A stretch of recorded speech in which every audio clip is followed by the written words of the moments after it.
This is your WGBW Daily News Roundup for the Talk of Green Bay, 97.9 FM and 1590 AM.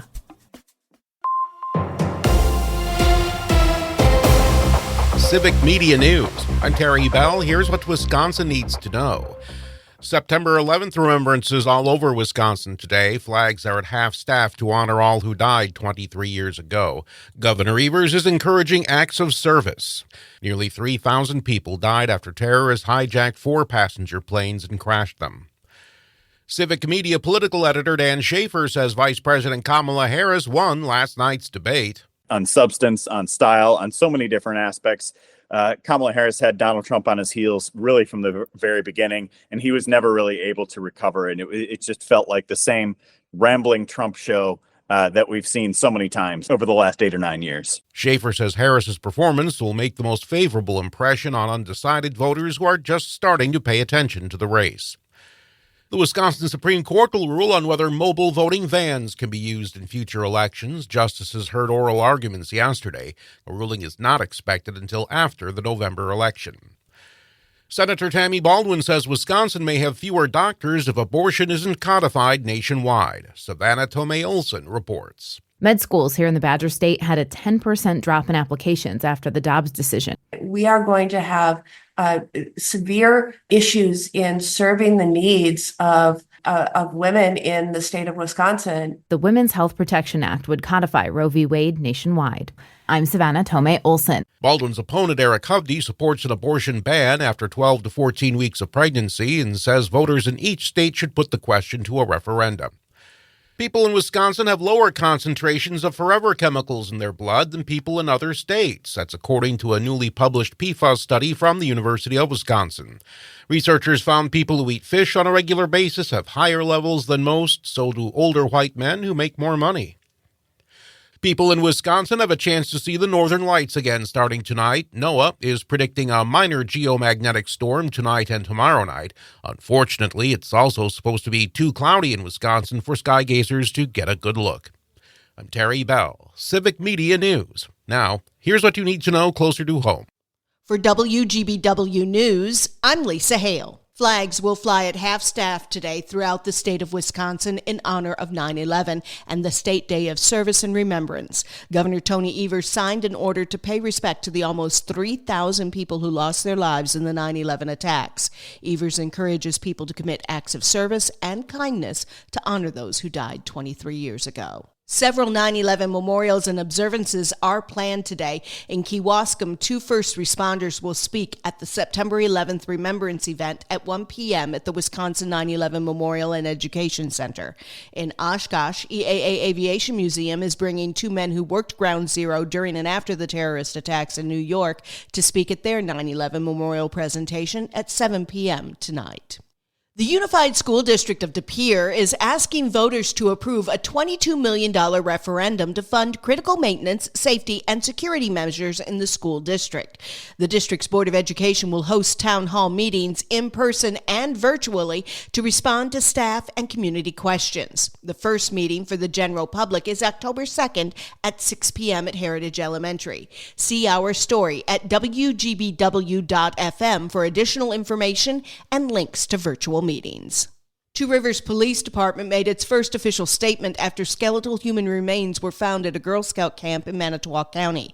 The statement from Captain Andrew Ratz said he could not supply specific information about the race, sex, or age of the remains. He added no additional information will be released until a positive identification is made, which may take a long while. Forensic experts say the process could take a few weeks or up to a couple of months to complete.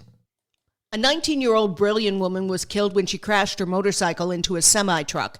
Outagamie County investigators say the accident happened at 5:45 Tuesday at County Highway GG and County Highway CE. The semi was driven by a 27-year-old Kaukauna man. The cause of the crash is under investigation, and Outagamie County is asking any witnesses to call the sheriff's office.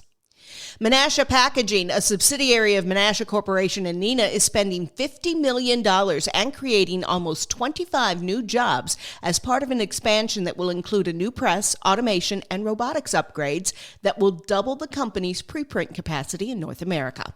In addition to creating jobs in the Fox cities, the expansion will support jobs at Menasha Packaging's facilities in 17 states and Canada. The program ends with a 5K run, but Amber Hammond, executive director of Girls on the Run Northeast Wisconsin, says it's not about running. So it's not a running program. That's a misconception. It really is a program that helps girls with evidence-based curriculum learn more about themselves and how to better themselves. Girls on the Run teaches life skills and builds confidence and self-esteem for girls in Brown, Calumet, Dorr, Kewaunee, Manitowoc, Outagamie, Sheboygan, Wapaka, and Winnebago counties. And that's what you need to know. I'm Lisa Hale, WGBW News.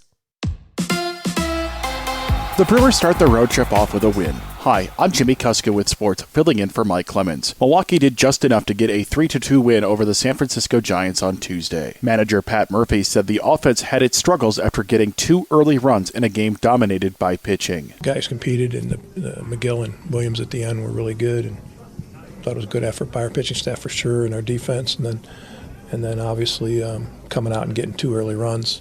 Tough night to hit, but still it was pitcher-dominated game. We made a couple mistakes on the bases that cost us runs, maybe. Game 2 in the series is tonight. It's the second game of a 6-game swing out west. Without quarterback Jordan Love available this week due to a sprained MCL, the Packers will go with Malik Willis, who they traded for this preseason. Willis played at the very end of the game with Philadelphia last week. Coach Matt LaFleur said they are getting Willis ready for Indianapolis on Sunday. You got to play to your players' strengths, so it's our job to try to come up with whatever we come up with in order to put him in a position to be successful. It'll be the Packers and the Colts this Sunday as each team tries for its first win. And on Saturday, one of college football's top programs comes to Madison. Wisconsin will play host to Alabama. Kickoff is at 11 a.m. This week, Civic Media stations have a full slate of high school football. Download the free Civic Media app and don't miss a snap this season. Filling in for Mike Clemens, I'm Jimmy Kuska with Civic Media Sports. On your entertainment beat, I'm Pete Schwaba. Rapper Kendrick Lamar will take time off from his feud with Canadian rapper Drake to headline the Super Bowl halftime show in February. Does he have big expectations? Yahoo Entertainment reports the 37-year-old rap phenom says he intends to remind viewers why rap music is the most impactful genre there is. The Super Bowl halftime show will be sponsored by Apple Music and Rock Nation and probably go on a bit too long. And how can this be possible but really want it to be news? There will finally be a sequel to The Goonies. It only took 40 years. Even more shocking, most of the main characters are returning. Yikes.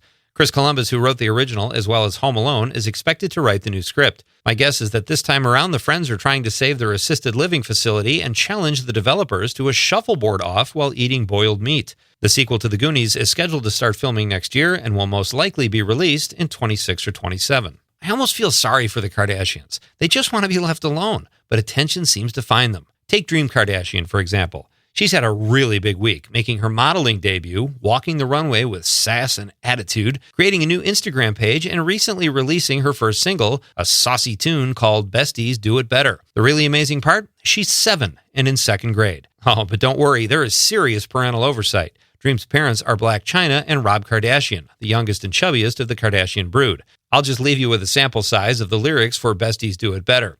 It's Dream, I'm on the scene, and I'm the queen. There's no time to be mean. Besties do it better. That's my friend forever. I want my friend forever.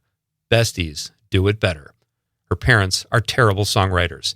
They should have asked Uncle Kanye for help. Actress Drea Di Matteo says that when she auditioned for The Sopranos, she thought it was a show about opera. Di Matteo played the character Adriana on the show that ran for 6 seasons, and she's not the only cast member who at first thought the show was music-related. Jamie Lynn Sigler, who played Meadow Soprano, also thought she was auditioning for a show about singers, primarily because she had little TV experience and her background was in musical theater. Sigler told Justin Long on his Life is Short podcast that while at the audition, she did not see an accompanist, so she offered to sing a cappella for creator David Chase, the series producer, who seemed confused. Interestingly enough, neither Sigler or Di Matteo figured out the show was not about music until season 3.